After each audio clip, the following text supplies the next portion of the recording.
Welcome to the Finding Financial Freedom podcast with the Frugal Physician, where Dr. Disha Spath will be your companion on this exciting financial adventure. Get ready to conquer debt, build wealth, and embrace a mindful spending lifestyle that will empower you to live life on your own terms. Let's face it, the system wasn't built with women doctors in mind. From wage gaps and burnout to caregiving and ownership challenges, women in medicine face real financial headwinds. That's why EARNed offers fully integrated planning, led by a diverse team of advisors who understand the challenges of a career in medicine and what it's like to be a woman navigating it. EARNed's Dr. Wealth Playbook includes investing, tax planning, career strategy, and estate planning, all designed to help you maximize your time and build your wealth more tax efficiently. And for a limited time, Frugal Physician listeners can visit earn.com/frugal for exclusive access to this comprehensive planning at a discounted rate. Go to earn.com/frugal to secure your discounted rate, because you've earned it. That's earn.com/frugal. Welcome back to Finding Financial Freedom with the Frugal Physician. I'm your host, Dr. Disha Spath, and today we're diving into one of the biggest and most controversial pieces of legislation passed this year, the One Big Beautiful Bill. It passed on July 4th, and it's already sparking debate in the medical and financial communities. And to help unpack it all, because I'm sure this could get very dry if I was just talking at you, I'm joined by my brilliant husband, Josh Spath, who is going to help make this episode more interesting for us. So welcome, Josh. Oh, thank you, but you're overselling the brilliant. I just know who to marry. Anyway, despite his constant praise of me, he's pretty amazing himself. Well, Josh, this bill is really massive. It touches on everything from Medicaid to Medicare to student loans to taxes and even retirement savings for kids. So despite where you fall on the political spectrum, this bill is going to impact you, especially as high-earning physicians. So I would be remiss if we didn't go over all the changes because we are a financial podcast. I want to try to keep this non-political, though, because as much as Josh and I are very politically active and have hugely political opinions, I feel like getting political on this podcast alienates one or the other side of the population. And really, we all need this information. So we're going to try to keep it kind of unbiased. Well, that and the fact that this affects so many people regardless of your political ideology. And it's so confusing hearing all the conflicted stories you hear depending on what news network you watch, where you get your information. I'm confused, and I'm the average person not in the medical field or anything. So being able to talk about it and understand it better is hugely helpful. Yeah, and honestly, this bill itself is so impactful on healthcare and physicians that we all need to understand it and understand the potential implications of what's coming. So, Josh, I'll let you take the lead. All right. So before we get in, let's loosen things up a little bit. Rapid fire questions. Are you ready? Okay, let's go. Okay. So first one, coffee or tea? Coffee, definitely. Thank God. I was afraid we'd have to get divorced. Favorite frugal splurge? Oh, gosh. Well, definitely travel. And traveling on points is frugal. So, yeah. Absolutely. I agree with all of that. Favorite budgeting tool or most used? Funny you should ask. It's the spreadsheet that you made for us, honey. Not to toot my own horn, but I do like Excel. All right. So kind of going back into the One Big Beautiful Bill, if you had to sum it up in one word from everything you've heard up until now, what would it be? Complicated. That's a good one. I don't think I could use one word or keep it PG. All right. So let's now get a little more serious about this. Talk about healthcare. What should doctors and patients be paying attention to first as this starts to roll out? Well, the biggest headlines are the Medicaid and CHIP eligibility cuts. The Medicaid and CHIP cuts really will impact a lot of people, and that's mainly done by changing the eligibility requirements. So basically, adults, anyone over 18 and under 65 is going to need to provide proof of work, volunteer work, or attending school, about 80 hours a month, or 20 hours a week every 6 months. So they have to recertify this every 6 months. So obviously the documentation requirements go up. We all know the government doesn't function well, and God knows if the documents, once they get there, will actually get processed in time. And so that will make it very difficult for people on Medicaid to get their Medicaid benefits, even if they qualify. And it's certainly going to put more requirements on them to qualify for it. There are some exemptions carved in, like for pregnant women, for disabled people, for prisoners, people that are in rehab or undergoing a hardship event. But if you don't fall into those categories, then getting Medicaid might be more difficult. You mentioned the documentation requirements having to go up, but there are exemptions. I'm assuming that the documentation for those exemptions go up as well. So even people in these hardships now have to do more to claim the hardship? Probably. I mean, a lot of this is going to get sorted out as we go along, and as we will get more guidance from the government once they figure out the processes. But yes, a lot of us doctors are going to be processing the disability paperwork for the patients. So we might, as healthcare providers, have a higher documentation obligation as well for our patients. Another key point to keep in mind is that if the people that are on Medicaid are above the poverty line, they're going to now have co-pays for their Medicaid. So up to $35 a visit. Another thing is that federal Medicaid funds are now banned to go to clinics performing abortions or providing family planning and reproductive health. That's obviously going to impact clinics that do that as well. Does that include, I mean, not just, pregnancy and birth, but like, say, endometriosis or something like that? Is that roped in there, or is that a separate? I don't think so. I think it's mostly just abortion and family planning services. And the abortion is, there are carve-outs. So if the mother's life is threatened or the baby's life is threatened, and from that provision. One population this is going to affect a lot is legal immigrants. So illegal immigrants have really never been eligible for federal Medicaid funds. Now, there are certain states that have Medicaid that are state funded where illegal immigrants can get Medicaid funds from the state. But from the federal side, the illegal immigrants have never been able to get Medicaid funds. But now legal immigrants, people that are here, are going to face greater difficulty as well. So only green card holders, Cuban and Haitian entrants, and people residing in the United States under the Compact of Free Association with Palau, Micronesia, and Marshall Islands. I don't know there must have been a lot of politicking for each of these countries to get included, but only green card holders, with the exception of these other countries that I just mentioned, would be eligible for Medicaid, CHIP, Medicare, and SNAP benefits. And ACA tax credits. So really, refugees, asylum seekers, survivors of domestic violence, survivors of trafficking, legal visa holders, including work visas and student visas, these people will not be eligible for Medicaid any longer. It's hard for me to wrap my head around some of those, especially the legal visa holders. Like, I still don't understand that. I know I've read a little bit about it, but hopefully, as time goes on, we'll get more clarity. Yeah, and even legal visa holders in the past had to have been in the country for 5 or 10 years in order to get these benefits. Mm-hmm. Even green card holders have a waiting period, but that's going to be gone now. And this is going to be phased through 2025 and 2026. All of this is not going to go into effect today, probably to get us past the midterms for most of these really draconian cuts to kick in.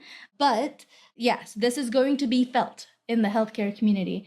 This is going to result in 10 to 17 million people losing their Medicaid coverage. And we're going to see a lot more self-pay people coming through our hospital. We all know that collections from self-pay are pretty dismal. And so this is going to hurt hospitals. That's a huge number of people losing coverage and benefits. And not to mention the fact that as you're explaining it and the more we read about it, I didn't know all these hoops and regulations that were already in place for like even legal green card holders, right? Mm-hmm. So as this rolls out, who is the most impacted? Who's the most vulnerable people? legal immigrants and low-income Americans, sadly. It's really going to hit a lot of the low-income population quite hard, and the immigrant population quite hard. People that you think this would be designed for. Yeah. So where does that leave doctors in the whole process? Well, during the negotiation process, the Senate and the parliamentarian and all the negotiations back and forth, there were some sweeteners added for hospitals.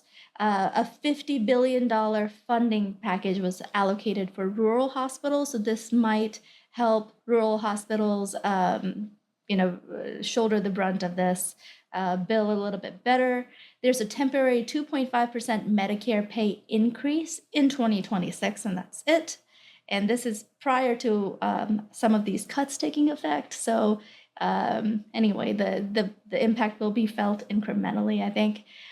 There's also a limitation on state provider tax. I didn't know that 17% of state Medicaid expenditures are paid for by a provider tax. So that's going to be limited. Maybe that's going to limit how much states can provide Medicaid for free to illegal immigrants. Maybe that's what they were thinking. In any case, that's going to maybe help providers shoulder the cost of this bill better, but not patients, unfortunately. One positive thing that came out of this is that telemed is going to be able to be covered on high deductible health plans permanently, even before the deductibles met. So that's one good thing. I mean, it sounds like there's some sweeteners in there, but again, it still sounds like it's a lot of hurdles to jump through. Okay, so the ACA has been in the works or in publication usage for years now. How does that get affected by all this? Well, this bill tightens the ACA premium subsidies and removes automatic re-enrollment. So basically, patients must recertify their eligibility annually now, and the subsidy cliff is still in place. Those earning over 400% of the poverty line will lose eligibility for the subsidy, the ACA subsidy. And so that's a cliff that was we were hoping would get modified in this bill, but didn't. What that means is if you earn $1 more above that 4% of the poverty line, you no longer are eligible for the $10,000 subsidy that was provided if you earned $1 less. So I heard you say that the automatic re-enrollment was being done with, right? Mm-hmm. Does that mean that people have to do more paperwork on top of the other paperwork that's now being imposed? Yeah, that's right. Okay, so that seems ridiculous because we all know how fast paperwork is done. Are there any good, efficient, affordable workarounds that somebody could do? Well, one really silver lining to this bill is that we were finally able to clarify DPC, direct primary care eligibility, for health savings accounts. Now, this was a gray area for the last 10 to 15 years that the DPC community has been pushing to change because as the IRS code currently stands, direct primary care payments or someone belonging to a direct primary care practice can actually disqualify them from having an HSA altogether because the IRS considers DPC another type of insurance. Even though we don't cover hospitalizations, even though, there's no emergency care here other than, the little cuts and scrapes, the IRS code considered DPC insurance. And so if someone was getting HSA reimbursement for their DPC, which people have been doing, a lot of doctors were not aware that they were putting their patients under audit risk by the IRS. So not only would they have to be disqualified from contributing to the HSA, then they would have to pay back the HSA, the money that they put into the HSA, along with the penalty. So this was not really being enforced, and the HSAs were sort of self-adjudicating, deciding what they would reimburse and what they wouldn't, but it was written into the IRS code. So now we were finally able to get this clarified that direct primary care is not insurance, it's primary care, and that the DPC fees could now be HSA eligible. And another silver lining that people don't talk about is that in this bill, the bronze ACA insurance is now eligible for HSAs. So previously it wasn't. There are different tiers to the ACA coverage. There's bronze, silver, gold, and platinum. And bronze covers about 60% of healthcare costs. Silver covers 70, gold 80, and platinum 90. And so what this basically does is that it gives people access. The bronze plans are the cheapest and the basically catastrophic plan. If you can pair the bronze plan with the DPC membership, that then you can also use your HSA for. Now things are looking a lot more affordable for people. So the combination of a bronze plan with a DPC, so you have catastrophic coverage and really good primary care that's going to be there for you. It's actually pretty great coverage. Well, if you have primary care that you can afford and go to routinely, the preventative nature of it is going to save you in the long run, right? Right. Catastrophic plans are the ideal pair to a DPC membership because you're hoping to prevent a lot of the horrible complications that come along with lifestyle diseases. And so if you have good primary care, then you can have catastrophic coverage and not go broke. And if you have access to an HSA, now you're using tax advantage dollars, and DPC membership fees aren't going to use up all of your HSA. And so you have money growing there tax advantage in a tax advantage fashion that you can use for emergencies and for those out-of-pocket costs if you do end up in the hospital.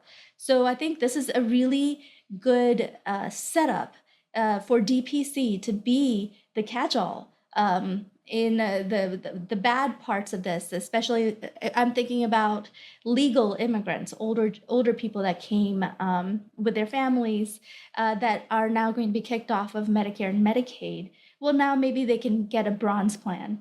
Oh, speaking of Medicare, older people, 65 and over, if they were legal immigrants, they couldn't qualify to just be under Medicare, but they could buy into a Part A premium plan, Part A Medicare plan, and now they're not going to be able to do that. They're not going to be able to buy in after this bill takes full effect. So that population would really benefit from buying a bronze plan and then joining a DPC. Yeah, that makes sense. I mean, and this is all a change that's coming out of the big, beautiful bill. Right. So the silver linings. Silver lining, yeah. I think this really sets DPC up to be kind of the next wave in primary care. And not only that, it established the fee structure too, really. The maximum someone can use out of their HSA for the DPC membership is $150 per person or $300 for family. Now, for bigger families, this might not be advantageous, but for like two adults and for a two-adult family, that's perfect, or adult and a couple of kids, you don't have to subsidize all of your DPC membership fees with the HSA if you don't want to, but you can. And so anyway, that makes this whole process a lot more affordable for families and tax advantaged, which, it really opens up the door for DPC, in my opinion. Just makes it a much better option going forward for a lot of people. Right. Yeah. So shifting gears a little bit, I mean, I know that like doctors, and as you get into, the job place and you're an attending, you've gone through all your school, like what's happened to the student loans? I know that's always a big contentious point in government right now, the student loan forgiveness, payback, everything else. Yeah. Has the one big beautiful bill done anything with those? Yeah, a lot. This bill has really changed the landscape for students and medical trainees in particular. So let's talk about what's going away. SAVE, that was the Biden executive order basically that came into effect. SAVE, Pay, IBR, and ICR are going to be phased out. IBR will stick around for a little bit longer for the people that are still in school right now for the next 3 years or so. But those SAVE, Pay, and ICR, the plans that were made up mostly by presidential executive orders and not by Congress, are going to be phased out. They're going to be eliminated for new borrowers starting July 1st, 2026. Now, so existing borrowers must transition to one of these plans, which is the standard, the new plan, which is the repayment assistance plan, or the RAP, or the modified IBR. And you must do this by July 1st, 2028. So let's talk about these plans a little bit. Is that okay? Yeah, I was going to ask. Get a little nerdy. Okay. All right. So the standard repayment plan first.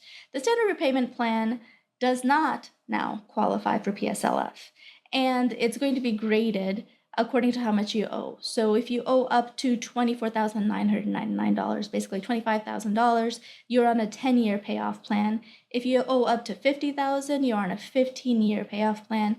Owe up to $100,000, 20-year payoff, and anyone owing greater than $100,000, you're on a 25-year payoff plan. So you're going to be paying off your loan in full. Another mortgage. Yeah, right, exactly. So most medical trainees are going to have over $100,000. Oh yeah, I mean, I can't imagine anybody in your field having less than $100,000 unless they won the lottery halfway through college, or have parents that paid for it, or their parents won the lottery. So that is going to be a 25-year payoff for most people. Now, the repayment assistance plan is the new plan that this bill will put into place. The payment's going to be a 10% of AGI, adjusted gross income, not your discretionary income. So most of the IDR plans, income-driven plans that were eligible for PSLF, this is going to be a new IDR plan. Most of those were based on discretionary income. So a certain amount was allotted for living expenses, basically, and you were only paying off the percentage of your extra income. Now this is going to be 10% of your gross income, which is going to make a big change for most people. I mean, that could be very problematic for some people, right? Right. It would result in much higher payments than what they are currently. Because if you're in a high cost of living area with a not high end field for payments, I mean, that could be a combination for disaster, right? Yeah. I mean, it's gonna increase the payments a lot for most doctors. The percentage is based on how much you're making. So the 10% is for if you're making over 100,000. If you're a resident, you're going to be making less than that. So the percentage is graded. If you're making 50K, for example, you're paying 5%. 70K, you're paying 7%. But still, this is going to be a payment increase for most people. So the plan used to take into account your living expenses, and now it just doesn't. The wrap does not. Okay. Yeah. But the silver lining, the married filing separately loophole was slated. It was on the chopping block. There's talk that it was going to be gone. And thankfully, that is still in place. So if you have two high-earning spouses, then you can file separately and only count one of your incomes for your payment. So that's still around. Also, another silver lining, you get to take off $50 a month per child from your payment. So who wrote that and thought $50 a month per child was enough? Well, it's not enough, but it's something.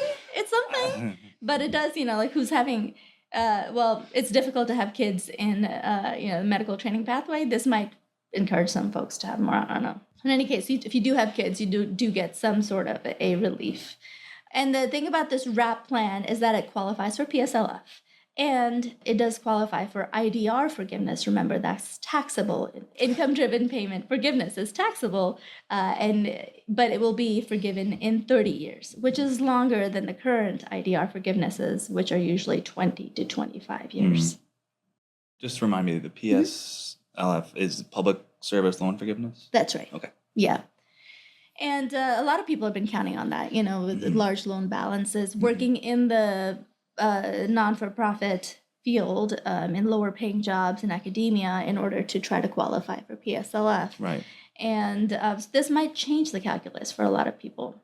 The important thing, though, to remember is that there is an interest subsidy. So another silver lining that if your monthly payment doesn't cover the interest accrued, 100% of it is forgiven. So this prevents your loan from ballooning while you're in repayment, which happened to me, which sucked.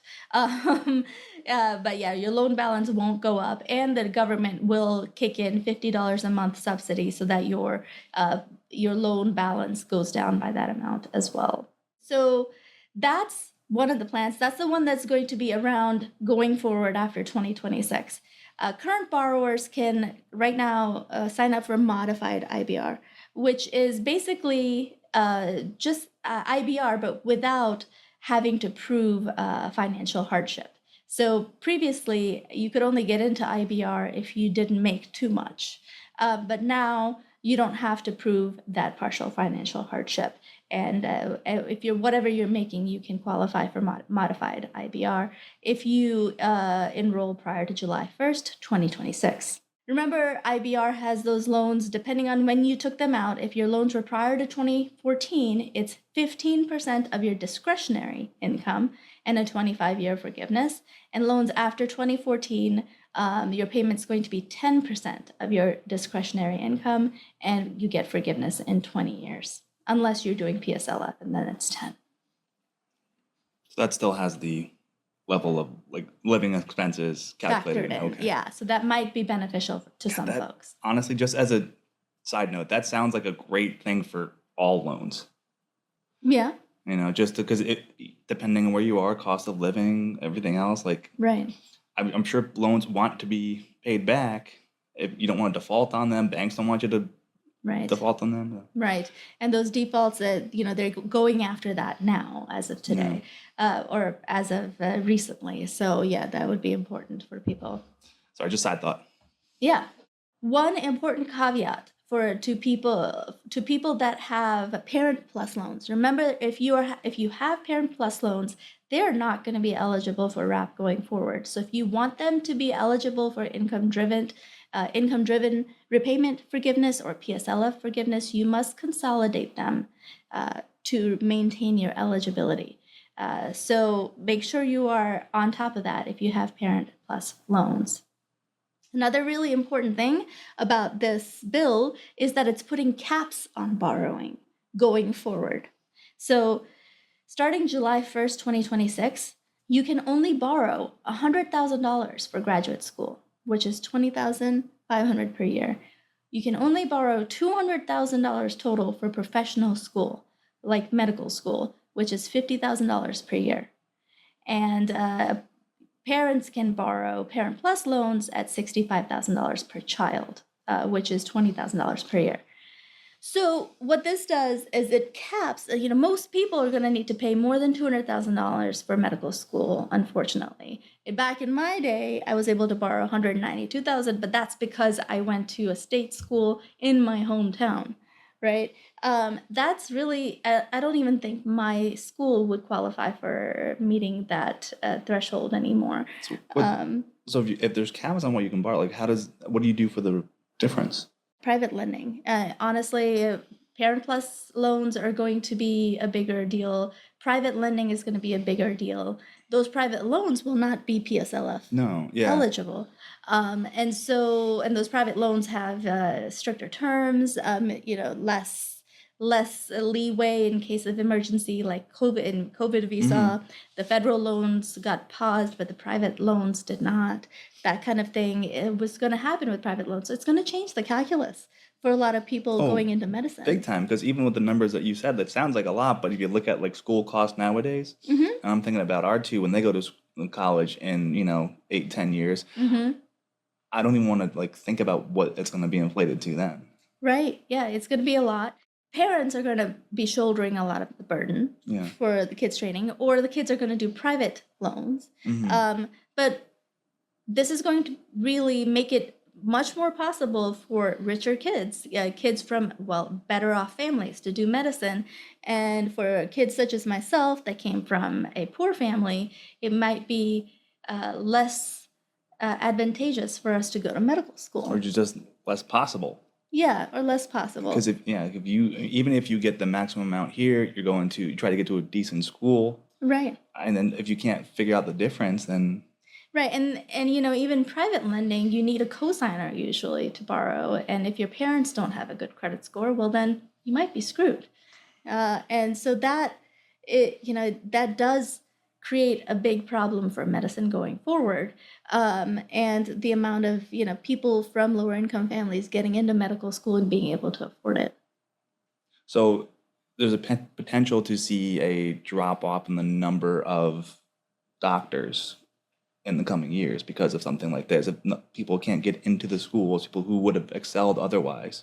Yeah, they could get in maybe, but they wouldn't be able to afford the tuition.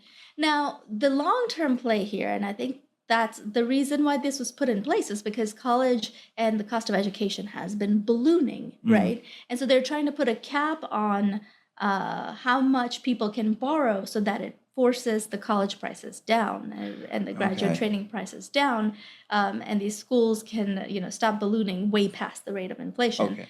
I see. So that's the play. But we don't know if that's going to work. Yeah, I mean, who knows? If colleges still get money from wealthy individuals coming in and it's enough to satisfy them, then they're not going to care about this, right? Yeah, but are there really enough wealthy individuals? It's true. It's true. It's a very interesting point to think about, because if this is the government's way of capping college costs and it works, I mean, then for as weird as it sounds right now to me, I mean, that long term could be a good thing. Yeah, and I think that's the Republican argument is, yes, it hurts now, but maybe things will be better because we're being stricter with everything in the future. Who knows? We'll see if that works out. So one thing I want to leave people with is that if you have Parent Plus loans, consolidate them and enroll in ICR by June 30th, 2026 to be eligible for IDR forgiveness. That's the deadline right now. And so if you're able to do that, get in the ICR plan and then switch to RAP or old IBR and get IDR and PSLF forgiveness. That will be a huge play for you. As with anything here in the government and filing and everything, are there any loopholes that are already been noted? Yes, the loopholes are married filing separately, still works, right? That's one. Have more kids. You get $50 a month off your student loan payment. Oh, yeah. Covered. $50 a month for a kid, because anybody who has a kid knows that's more than enough. You'll have stuff left over in your pocket. Don't worry about it.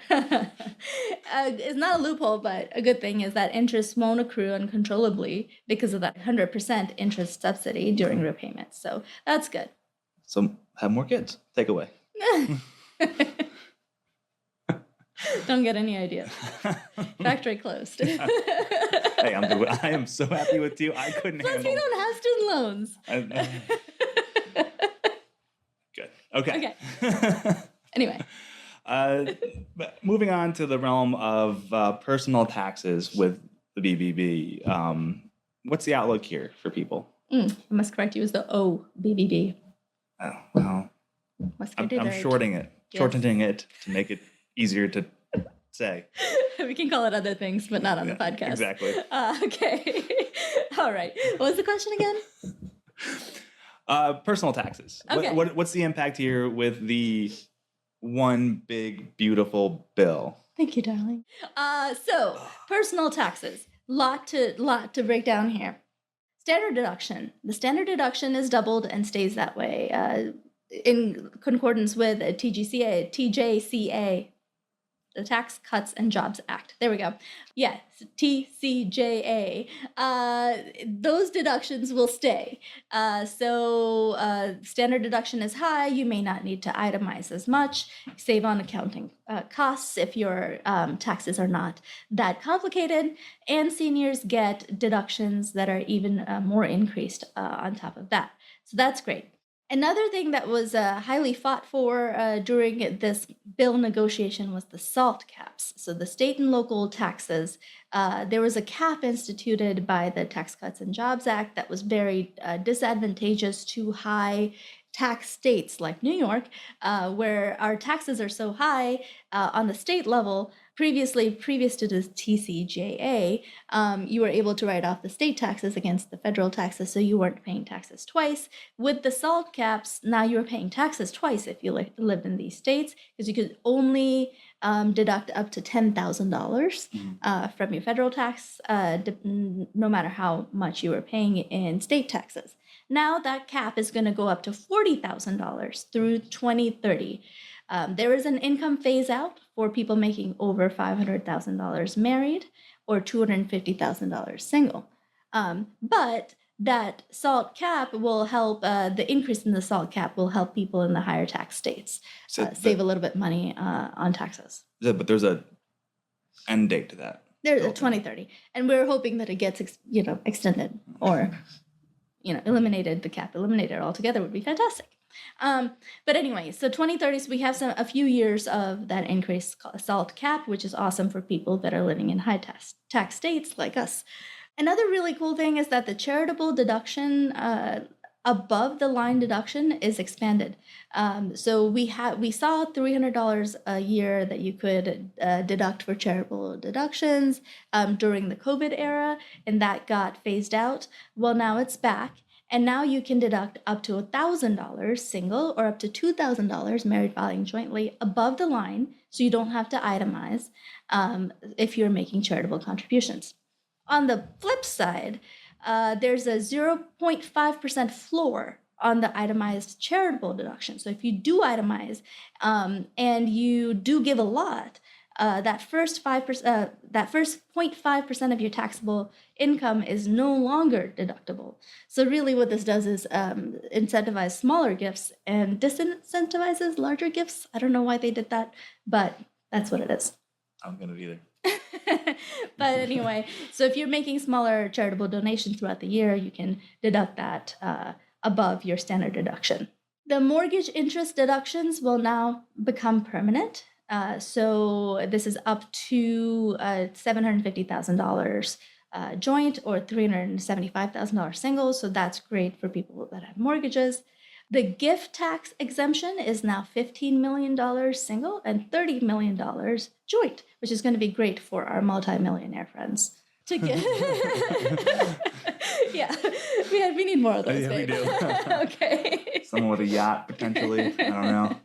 So, sorry, what the gift tax, is that just somebody just gifting money? Is that what that is? Yeah. Okay. I just make sure I understood. Gifting money to their kids and family and estates and such. Not potential new best friends? Yeah, maybe. Okay.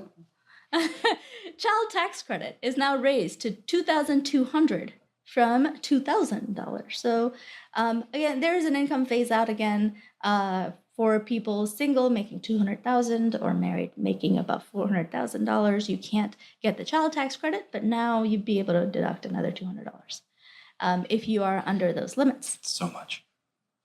So every penny counts, baby.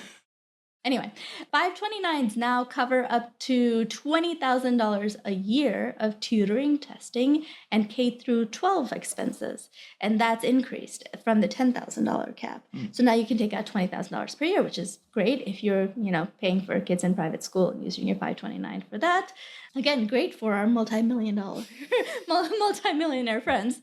But if you're trying to make student loan payments from your 529, that's still capped at $10,000. Now, for our friends in the service industry, tips are tax-free. And so that's a campaign promise that Trump ran on, and that did come through. So tips will be tax-free, and overtime is tax-free through 2028. So up to $25,000 in tips or $12,500 in overtime pay gets an above-the-line deduction. And again, there's an income phase-out. Of course. But so, I don't know. When I was working service industry, honestly, I don't think I've made enough to even, pay taxes.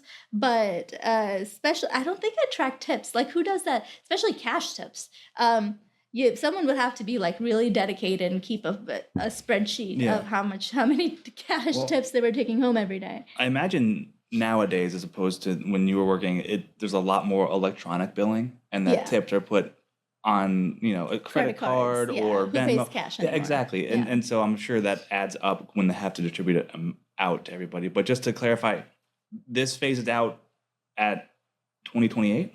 It phases out at the income level. Okay. So like if you're making above $150,000 single or $300,000 married, then you can't use that above the line deduction. But you also said 2028 it stops potentially? Right. It's through 2028. And exactly. And for tips, it caps at 25,000. So anything above that 25,000 will then be taxed like normal. Right. Okay. Yeah, but you get that a deduction. Another thing, car purchases. Now it makes more sense to actually finance your car because you can up to $10,000 of that auto loan interest is now deductible through 2028. I think we need a new car, don't we? We do need a couple of new cars. We need 2 new cars. So we might be taking advantage of this. Yeah. All right. Another really interesting development is the Trump account. Now, the headlines have been that the government's gonna give each child born through 2025 to 2028 $1,000 in a Trump account. But what's not as publicized, I feel, is that parents can put in up to 5,000 additional dollars for their kids into these accounts. And there is no income cap that I have found. So anyone with children can open a Trump account for their kids and put $5,000 into it for them per year. And, we don't have the same restrictions as we do with the Roth IRA, that they have to be working and it needs to be earned income and da-da-da. You can just put $5,000 in for them. Is there did they have to be born in those years for the parent to do that, or just any parent with a child? Any parent with a child. What's the starting age? at 2026. What's the age cap, do you know? Up to 18. Up to 18, okay. Yeah. At the age of 18, it converts to an IRA, a traditional IRA. That's not bad. Yeah, $5,000 a year compounded, especially if the kid lets that money stay in there from 18 to 65. We're talking millions for them in retirement. Jeez. Yeah, just by getting them a head start. That's the power of compounding.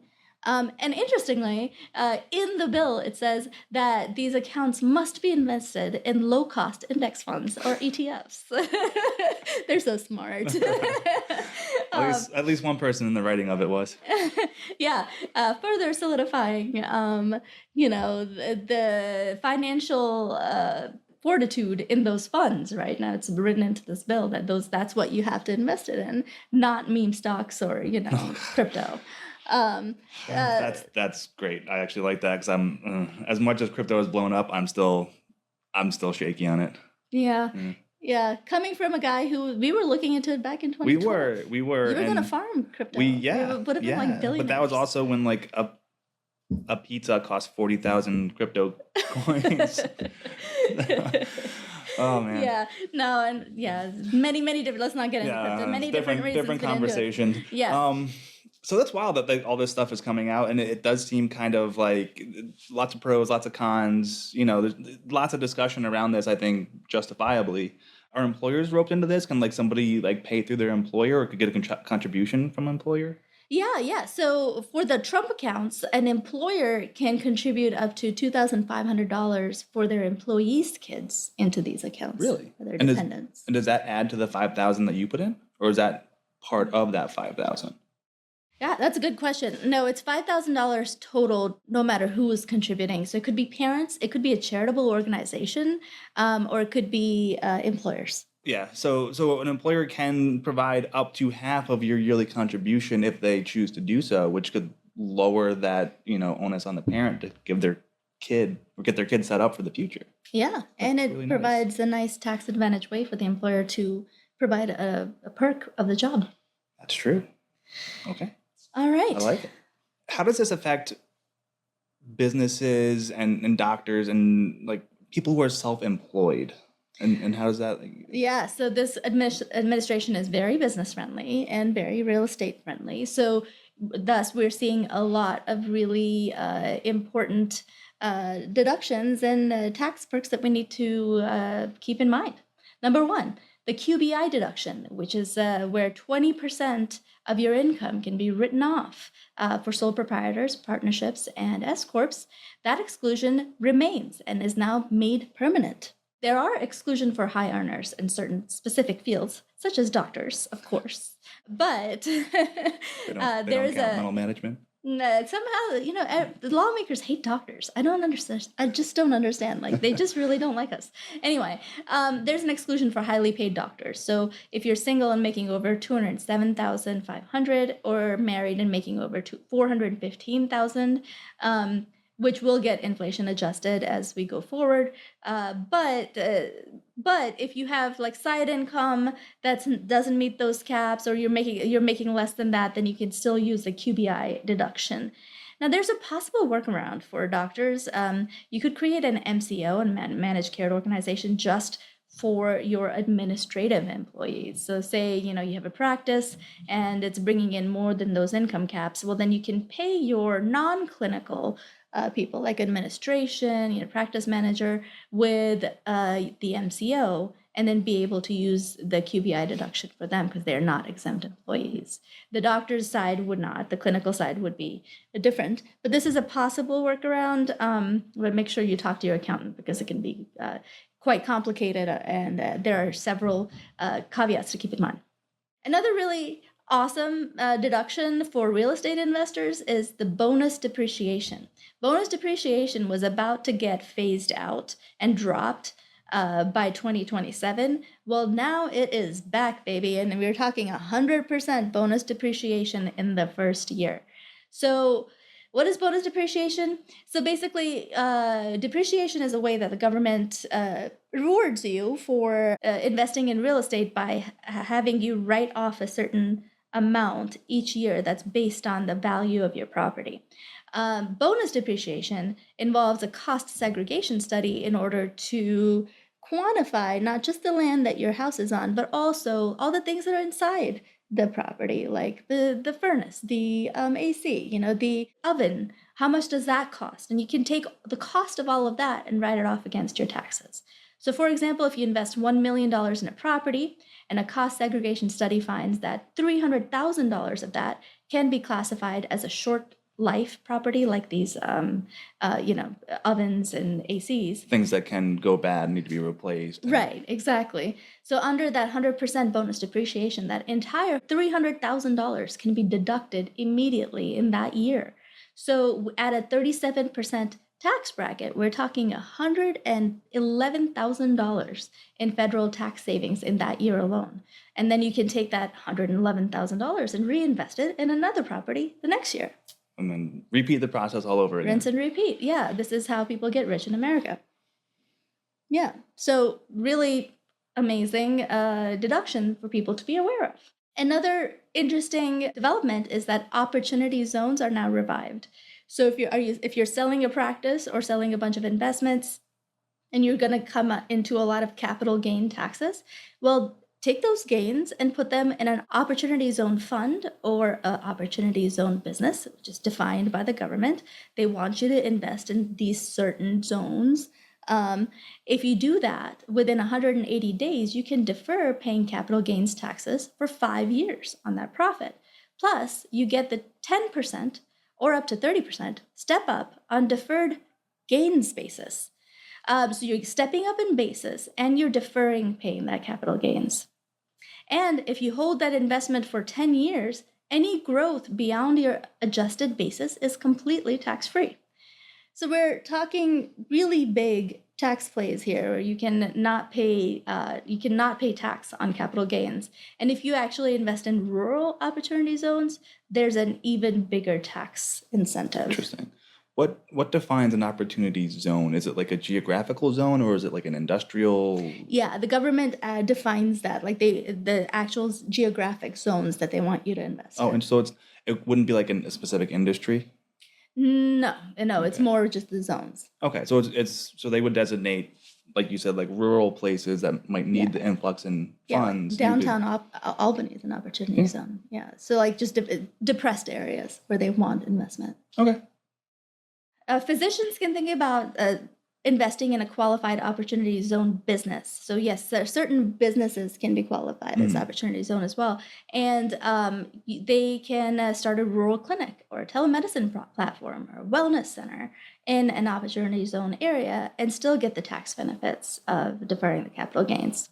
So that's pretty great. Another thing, 1099 reporting. If you have 1099 income or if you are an employer who pays 1099 income, it's important to know that the thresholds to provide a 1099 to your contractors has now gone up. It used to be that if you paid anyone over $600 that you'd have to give them a 1099. Well, now it's $2,000 for 1099 NEC or miscellaneous, and it's $20,000 or 200 transactions of the 1099Ks. So it takes away a lot of the documentation burden for employers paying contractors. Gotcha. So just to dumb that down for somebody like me, that means if you're paying a contractor for something working for your company, if they don't meet that threshold, that you don't have to give them a 1099. Right. It's just basically, here's your pay, have a good day. Right. Oh, okay. Yeah. Interesting.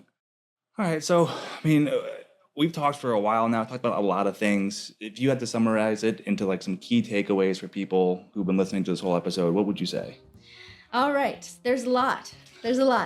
Expect changes in how patients pay and how we get reimbursed. That landscape is going to totally change and be severely impacted starting probably 2026 and going forward. After midterms, yep. Student loan repayments are going to get more structured, but it's stricter and less advantageous. Tax strategies are going to expand. Take advantage of them while they last. DPC becomes an increasingly important care model. So, I think this is going to push a lot of people to go towards DPC, and I think that's a great thing. Now is the time to sort of revisit your financial plan and meet with your accountant, maybe for a mid-year review, to see how you can take advantage of these new tax law changes. Absolutely, and especially also meeting with your family team. Yeah. And, maybe with your accountant too, but just discussing these things, bringing them up, seeing, can we take advantage of this? How? What's the best way? Is our employer going to make some matching for the Trump account? Like, good questions to start looking at, right? Right, exactly. Well, guys, that's a wrap. If you found this helpful, please leave us a review, share it with your colleagues, and subscribe for more financial insights every week. Thanks for tuning in, everyone. And remember, no matter what's going on in Washington, you have the power to take control of your money. Stay free and stay frugal, y'all.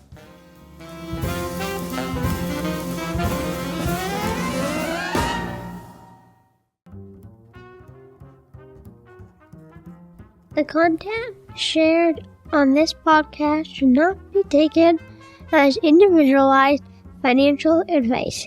We are here to share our knowledge and experiences, but it is crucial to consult with professionals such as accountants, financial advisors, or attorneys who can provide personalized guidance based on your specific needs.